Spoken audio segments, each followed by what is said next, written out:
Hi, Denise. Hello, Anita. Hello, listeners. Welcome to my Duke and I. Today, we are going to switch gears a little bit to discuss a brewing deportation crisis that's happening in the UK, where Black British families are being torn apart and deported to Jamaica. Or it seems like Jamaicans are the current target. Wow, this is certainly important. I cannot even imagine what that must be like. I am sure it's horrific and traumatizing for those family members. This is what they did basically when they enslaved people centuries ago. They put them on a boat back then and send them wherever, to the Caribbean and to the Americas. And it seems like it's the same thing today, but just that they're using a plane. Yes, it is. Britain has revived its old colonial playbook, and so it's terrible because when Britain enslaved people, that was one of their biggest exports to date. And as you know, we're still suffering from the ramification of that because even though slavery was abolished, the racism and everything else that's happening now is a part of the legacy. And so, what they're doing with deporting people, they're called the Windrush generation, Mhm. families who went over there to help them. This is a wake up call for everyone. Mhm. Absolutely. I think everybody should be invested in what is happening over there because, as our logos said, there's strength in unity, and this is a call to action. And if no one respond, what essentially are we doing is giving, the Brits carte blanche, as my husband would say, to do whatever they feel like. We have to be the gatekeepers. We have to be looking in and letting them certainly be aware that we're watching. And it's only when they know people are watching, that's when they're going to respond in the appropriate way for sure. Absolutely, absolutely. For some of our listeners, especially listeners in America, they may not be familiar with the Windrush generation. And so I'd just like to start out by briefly saying that the Windrush generation are people that migrated to Britain, to England, between 1948 and 1970. Nearly 500,000 people moved from the Caribbean to Britain. There were some people also from Asia, from India especially, who went over there because there was a big labor shortage in after 1948, which was, after the Second World War. Those who went to Britain around that time were skilled laborers and professionals who they later referred to them as the Windrush generation. And added to that, because all of the Caribbean nations, I think with the exception of Haiti, were still British subjects at that time, they were able to travel to Britain basically as British citizens because these countries were not yet independent, had not yet gained independence from Britain. So just as Americans are able to go back and forth to a lot of countries without visas, these people were able to leave from the Caribbean with just a passport Mm-hmm. or a stamp in their passport or their birth certificates and go into England to work as skilled laborers. And so these are the people that they're now calling the Windrush generation. Oh, okay. What is happening today and the call to action here is that a lot of the children of this generation is now being literally told that they have to go back. What they're doing right now is putting them on planes and sending them back to these countries that their parents, who worked hard for England, and telling them that they have to go back without even justifying why they have to go back. And some of them, even though that their parents, as you said, came and worked, yet they're being told that they have to go back. And some of them have already established lives in the UK, and they're now upended and are being told that they have to go back to somewhere where they don't even know, where they don't even have support, where they don't even know what they're going to. So it's really a sad situation that is taking place in Britain right now with these people that gave so much and now are being told that you're no longer welcome. Yeah, well, Anita, I don't know if you're aware that this scandal actually started back in 2018, Mm-hmm. where many immigrants who had arrived from the Commonwealth Mm-hmm. decades ago, Mm-hmm. some brought their children with them, and some of them had children born in the UK. Like my parents, for instance. My parents went there in the late 50s as professionals. My mother was a nurse, my Mm-hmm. father an engineer. Mm-hmm. They went, they worked, they bought a home, they had kids. Lucky for us, I came to this country. My brother stayed, but my parents saved, sold their home, and moved back and retired in Jamaica. But many families didn't. And so, under Theresa May, the former British Prime Minister, a lot of the documents from the port of entry where these people entered were destroyed by the government, Mm-hmm. right? And so here it is. There's thousands of people who legally entered England and through Southampton is the port, because many of these people went over there on ships. Most of them entered through Southampton, which is their ship port of entry. And these people all received some kind of stamp or documents that the government kept. They may have had a copy, but the government kept a lot of those documents. Well, under a Theresa May, who was the former prime minister, a lot of these documents, boxes and boxes containing thousands of documents, were destroyed. Right? It was Mm-hmm. destroyed. So now a lot of these people, they're elderly people now, they're going to maybe collect a pension or, NIH or whatever. They're asked for documents.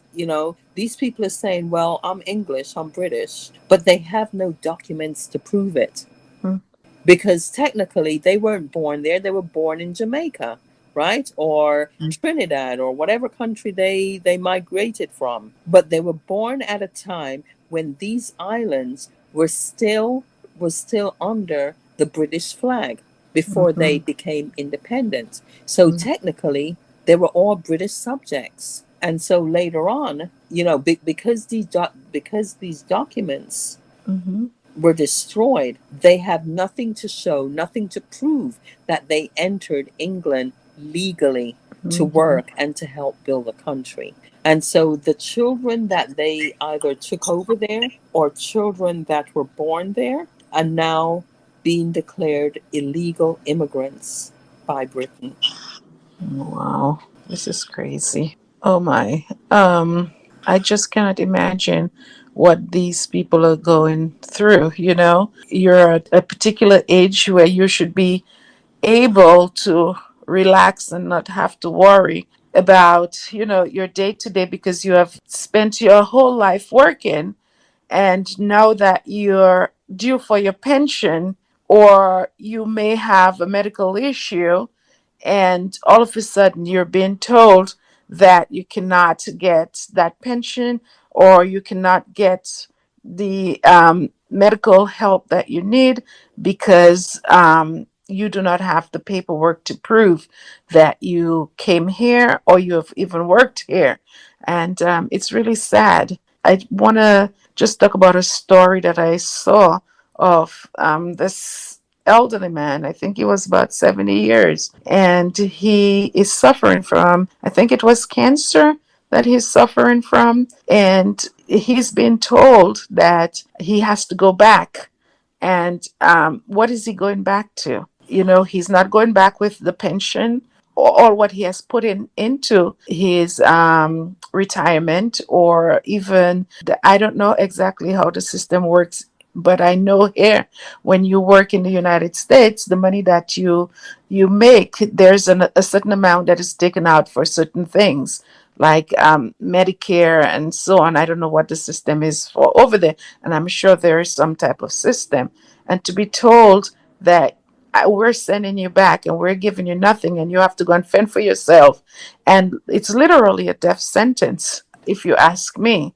People definitely have to shed light on what is happening and stop these illegal deportations, so that these people can address their medical needs and, or even their social needs as well, because they're going to places that they don't know. What is going to become of them? You tell me. Yep, you're absolutely right, Anita. Over in the UK, just like here in America, people do pay into a pension system. They also pay into NIH, which is the National Health Insurance. So while in America we have private insurance, whether through the companies we work for, or if you're self employed, most people pay into some sort of a insurance, or when you retire, you have Medicaid and Medicare benefits, which you paid into during your working life, so that when you retire and you no longer have a company subsidized health insurance, then Medicaid and Medicare will kick in. But that's not really free because it's something that we would have paid into all of our working life. Well, NIH is something similar to Medicaid and Medicare, where during the course of people's working life, they paid into this system. And so when you go to the doctor over there, you don't need to pay, because the NIH, which people pay into when they're working through their taxes, cover their health insurance. If they have some private insurance for people who want to go to a really posh hospital or something, that their private insurance will help to offset what NIH won't cover. But for the most part, most people, the average working person, depend on NIH for their health benefits. Now, when they're deported to a country that they've never worked in, guess what? They have nothing. They have nothing because they've never worked in Jamaica, they've never worked in Trinidad, they've never worked. And the NIH is not transferable. What is transferable would be their pension. But because they have no legal documents to prove that they were legally in the country, guess what happened to that? I suspect they're losing that too. So, yes, you're right. They're going back to a country that they know nothing about because, some of these people went to the UK when they were in their late teens or early 20s, right? My parents went over when they were in their 20s. So imagine working in a country for 40 years, right? And then after 40 years, now you're in your 60s, your golden years when you should be enjoying the fruits of your labor. You're shipped to a country that you have never worked in, you don't have anything in.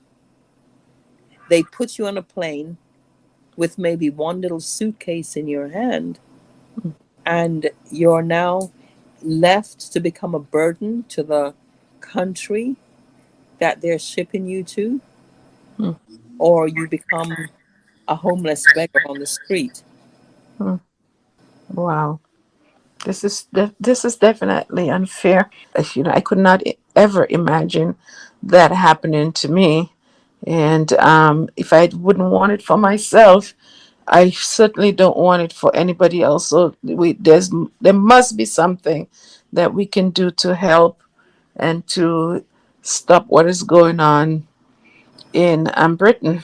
Something has to be done in order to stop this atrocity.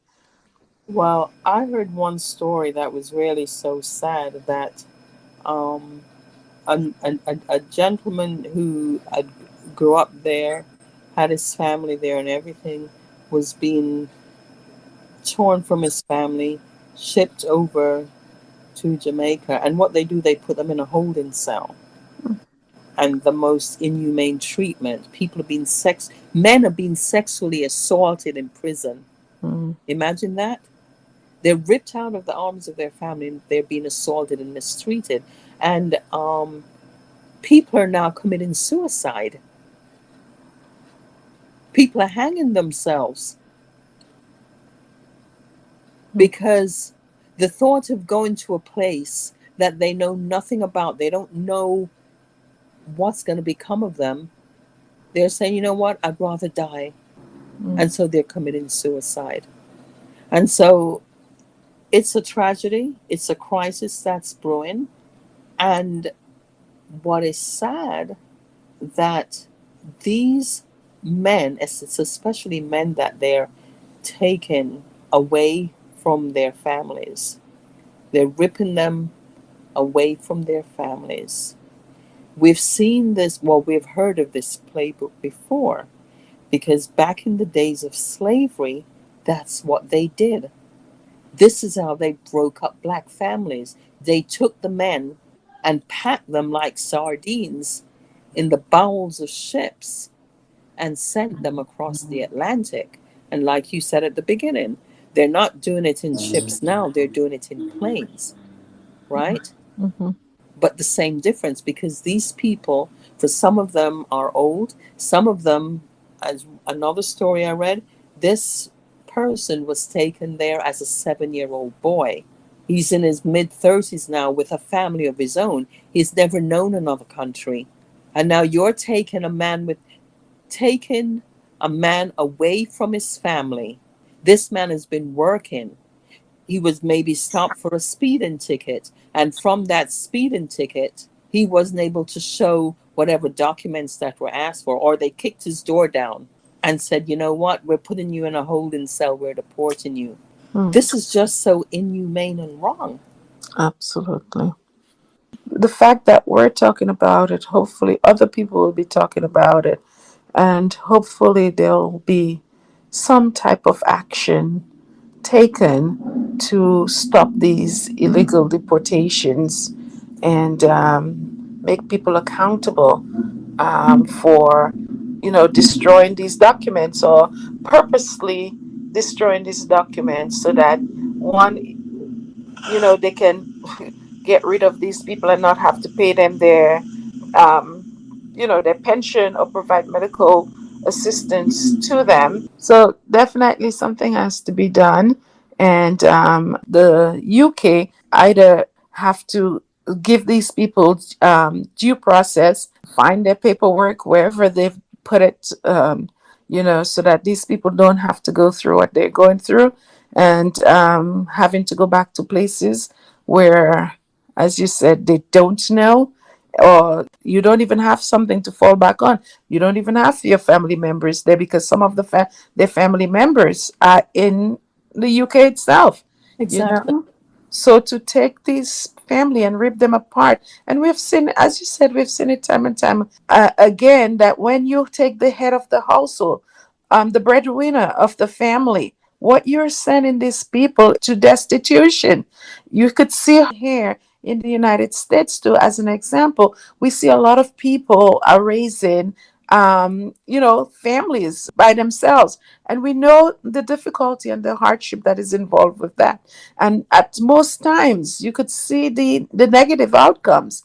God forbid, I hope everything works out with, these family. But the history is there, the data is there that shows that, to raise a family, you really need the mom and the dad there to raise these families. These children, they need their dads, and to take them away from their homes and their children is really setting up the family for failure, and the children for failure at the end of the day. And guess what? They're going to end up suffering the brunt of this, because when you've damaged children like that, you're inheriting, problems, social issues, social problems that you have to fix. So I don't know who this is benefiting at the end of the day, to be honest with you.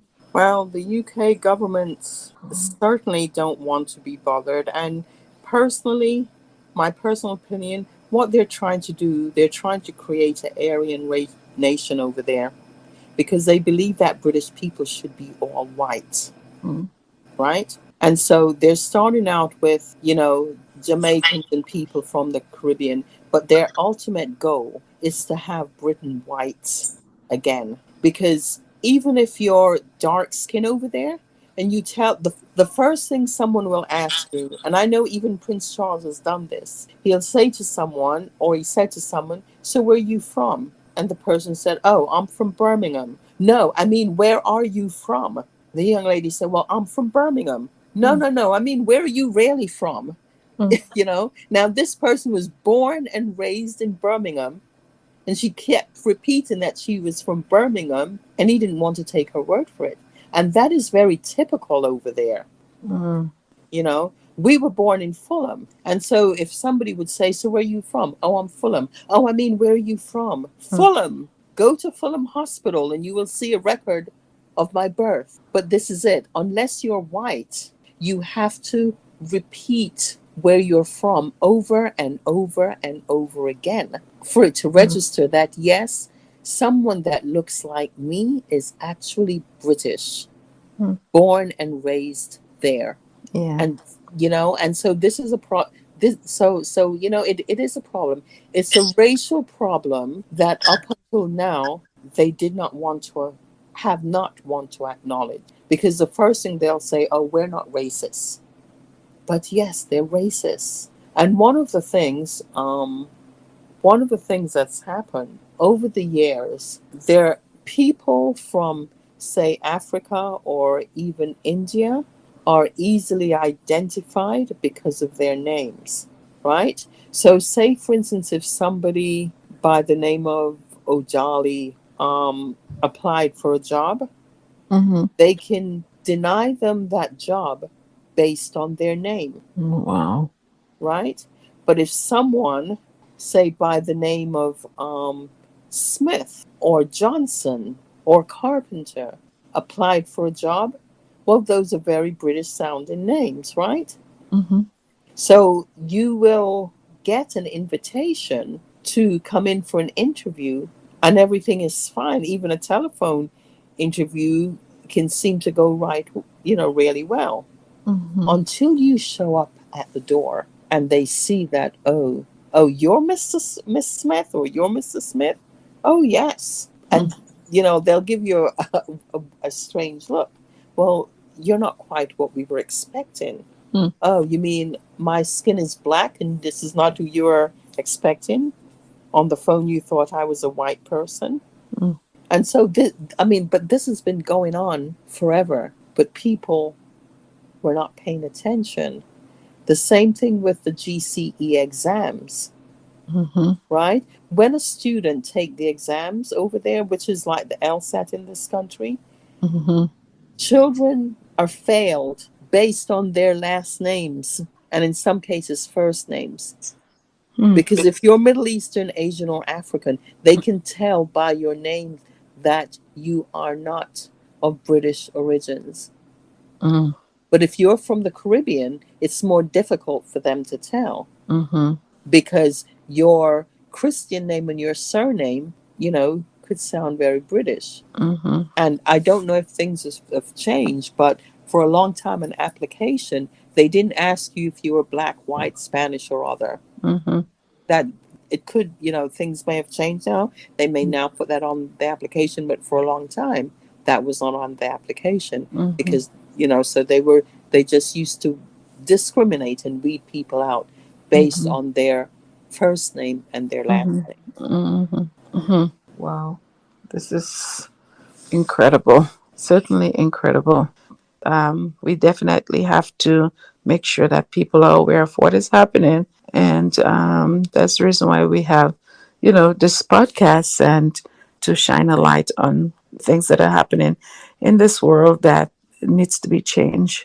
So I definitely appreciate that, we could have this type of discussion about what is happening in the UK and put them on blast literally so that people know and can take actions on these issues. Yeah. And I would say if there's anyone that's listening to us who have a story and would like to share their story, they're welcome to, drop us a line and let us know. Or we're on Twitter.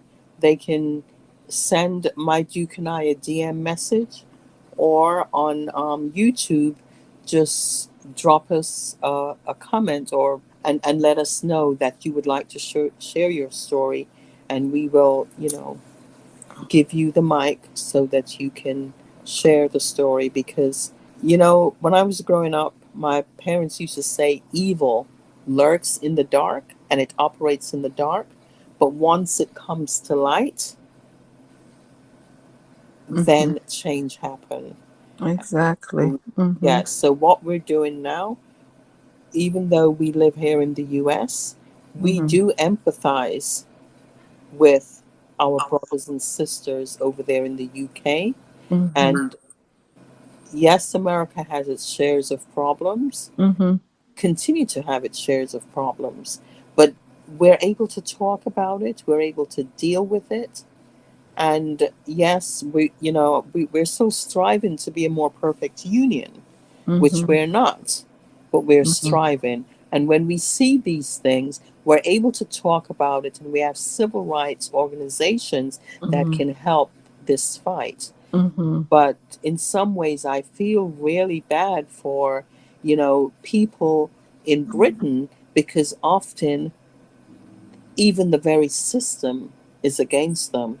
I've heard Mm-hmm. of people paying lawyers, or as they call it, solicitors or barristers over there, to help them out of their situation, and they just take their money and do nothing. So yeah, so there's a lot of people that's feeling helpless Mm-hmm. and hopeless, but there are a few organizations, I think, that's cropping up, that's Mm-hmm. trying to help these people Mm-hmm. fight to either get legal um, documents to stay in the country, Mm-hmm. and to stop the deportation. So kudos to all the people that's helping to make this happen. Yes, definitely. Oh, yes. So we will definitely welcome anyone who wants to, share their story. They could contact us on My Duke and I on Twitter. Send us a message. DM us, and we definitely will give you that platform to share your story. Yes. So yeah. So yeah.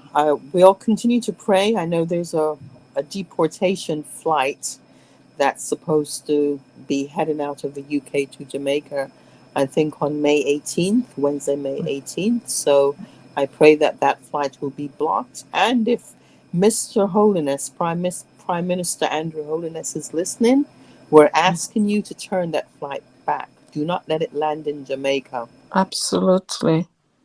Yes, there are Mm-hmm. ways that even the Jamaican government can help. Mm-hmm. And we've also heard that if the islands won't accept the plane, they're going to send them to Rwanda. So if the Rwanda government is listening, do not accept the planes either. Send it back to Britain where it belongs. Exactly. So, Exactly. you know, Mm-hmm. people working together, there's Mm-hmm. strength in unity. That's the only way we're going to stop this abomination Mm-hmm. from from happening. Yes. Mm-hmm. So it looks like, we're about just about out of time. Mm-hmm. But on a lighter note, we can quickly give an update on our faves, Harry and Meghan. Mm-hmm. That Prince Harry and his adopted brother Nacho Figueres Mm-hmm. played their won the semi-final polo match that their team, the Los Pedros, Mm-hmm. played on Friday. And I think today, Sunday, they're going to be playing in a final match. Mm-hmm. And there's a series of matches going on. I think this is the first of Mm-hmm. the series, the first final in the series of matches that they're going to be playing Mm-hmm. over the summer. So Mm-hmm. yeah, I'm rooting for them. Are you, Anita? Oh, absolutely. That's not even a question. Yeah. Mm-hmm. Oh yeah, we're rooting that they'll be the champ. And for those people who may be wondering why they're playing, I think they've identified different charities in the Santa Barbara Montecito area that whatever um, monetary payments or that come from these games, it will all be donated to charities to help different organizations. Mm-hmm. So I think that's a wonderful thing. That's a good thing. Mm-hmm. Absolutely. Yes. Well, absolutely. So yes, so based on that, also hopefully we'll get to see a few more pictures of Meghan. Mm-hmm. I've seen some pictures circulating online, and Meghan is looking stunning as usual, and Harry's looking is the Beeben loved up husband. Yeah. Yeah.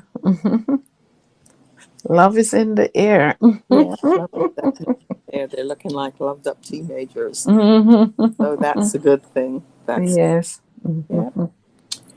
So on that note, do you have anything else to share, Anita? Please subscribe to our channel, listen to the podcast on iTunes, Spotify, and the various platforms that are out there. And be sure to leave your comments. Let us know what you think. Let us know how you can help. And, maybe one day you'll be on the show. So, on that note, I would like to thank all of our listeners for tuning in to listen to this important segment, and just want to remind you that there is strength in unity. We have to unite to help each other. And on that note, I'll say have a great week. Thanks for listening. And on behalf of Anita and I, adieu. Bye, Denise. Okay. Thanks, Anita. Mhm.